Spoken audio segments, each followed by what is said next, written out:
Has anybody seen the CNN interview the other day with Nancy Pelosi? It seems like the Democrats are holding the American people like almost hostage for their negotiations. Like, it's really disturbing. Cities until the government reopens. So I guess my first question is, what's wrong with that position?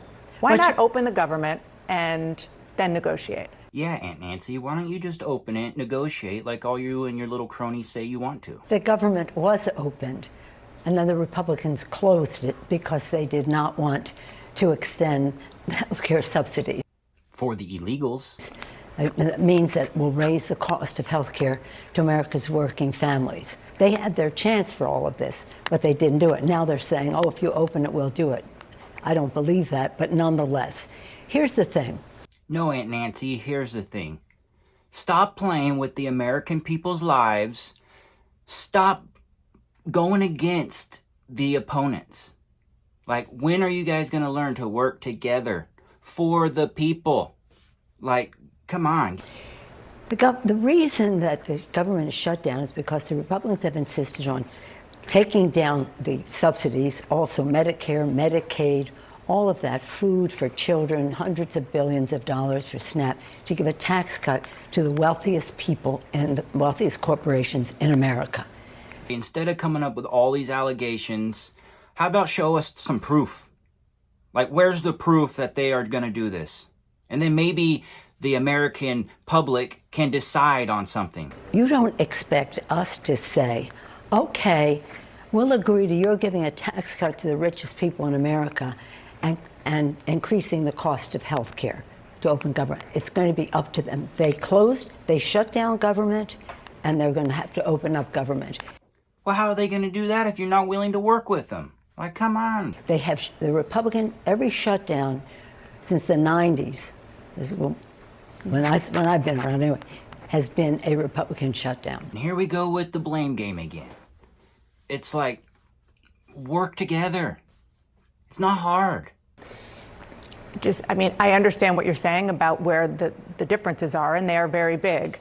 They are voting yes on what we say here in Washington, a clean CR, a bill to keep the government running for 7 weeks, and Democrats are voting no. Good for CNN for finally, putting some pressure on these imbeciles. And for the reasons you just said. So how are they shutting down the government? First of all, it isn't a clean CR. Okay. So let's not stipulate to that. It's not a clean CR. What do they have in it? Going into that. The point is.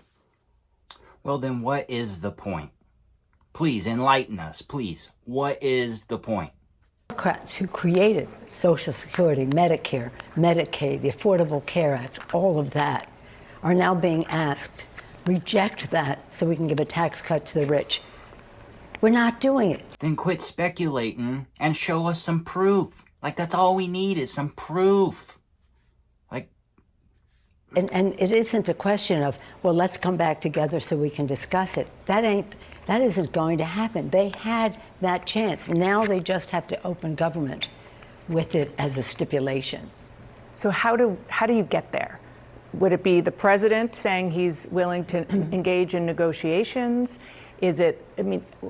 What do you actually need tangibly to get there? To be honest, there's nothing that the Republicans can do to get there. Like, there's nothing.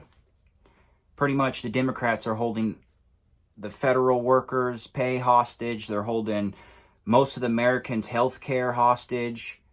They don't care about what's going on in our daily lives.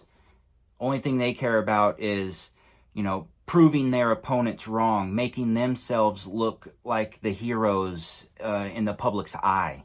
Well, let me just say I'm so pleased with Hakeem Jeffries and the role he's playing for our House Democrats. You mean the Timu Obama? Like, you watch, this guy's going to be a candidate for the Democratic Party, coming up in 2028. Of course. But here's the thing. Everything important springs from the people. The public knows that this is wrong for them. Oh, you're damn right we do. And we know who's at fault, too. This is a kitchen table issue for them. This is a kitchen table issue. They want costs lowered. The Republicans are raising the cost. And this is, our members have been all over the country spreading the word. Lincoln, public sentiment is everything. With it, you can accomplish almost anything. And that is what we were doing. They're going to hear from their own constituents that government has to open up under these conditions. And the conditions are that you want them to just automatically raise or extend, I should say, the subsidies for Obamacare? Yeah, not to cancel them, but also it has to be in the law. When you say cancel, they means. expire at the end of the year. Yeah, so they must be expired. Without any kind of negotiation over it, because they want reforms. What reforms do they want? They've already said no health care for illegals and to try to bring down the interest rates. They wanted to reduce, So you just don't buy any of it? What do you mean reforms? I'm just telling you what they've been on TV saying constantly. I know that's what they say on TV, but look at history, look at the experience. When he was president before, he was going to whatever. He said, Obamacare sucks. Here she goes, talking about past tense. Look at the history. And Obamacare does kind of suck. Like, it's expensive. I know some people that pay $2,000 a month for health care. Like, it's a little insane. That's what he said. Obamacare sucks. It's not about reforms. We're all interested in reforms all the time. The subsidies are a reform. Under Biden, they are an improvement over the Affordable Care Act, and I'm very proud of the Affordable Care Act and the reforms.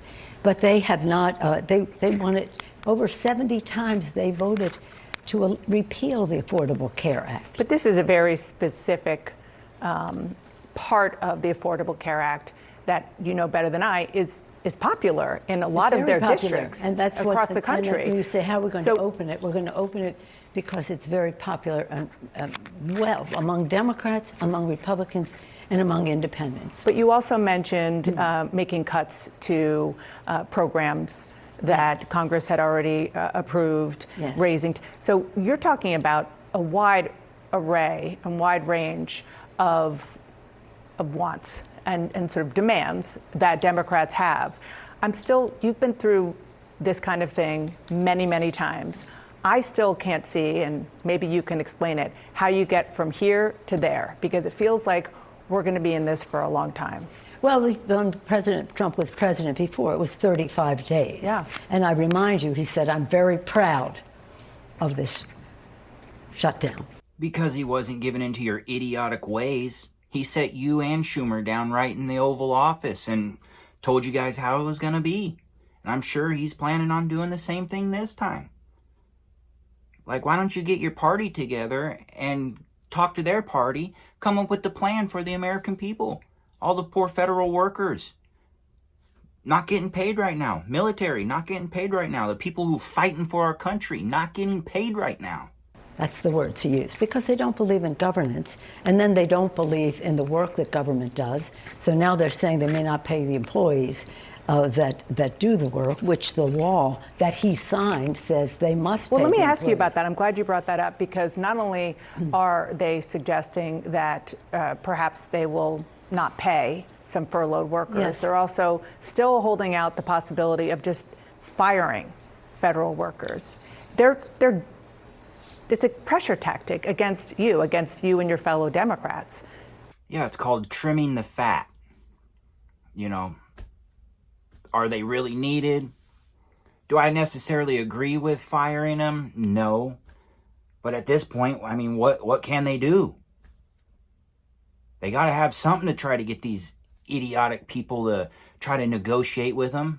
To do whatever it takes to vote yes to reopen the government. No, with all due respect, they were going to fire these people anyway. Just look at their game plan. They were firing them anyway. So you think it's and an the excuse? Workers know that. The workers are better informed than most of us on this because they're bearing the brunt of it. And they know had this firing lined up for a long time. So you don't buy it? You think this is an excuse? Of course I don't buy it, but You don't buy it. So let's continue to play with these people's lives anyway. Just because you can. I mean, maybe they won't lose their jobs. But you're almost forcing the Republicans' hand to have no choice. And I feel like that's a tactic to make them look even worse. Like, these people don't care about anybody's lives. Like, it's ridiculous, man. How do people continue to vote them in? There's clarity here. It's no use confusing the issue with, oh, they might have and would have and should have and all that. No. They're giving a tax cut to the rich, $4 trillion tax cut to the rich. Once again, Aunt Nancy, show us the proof.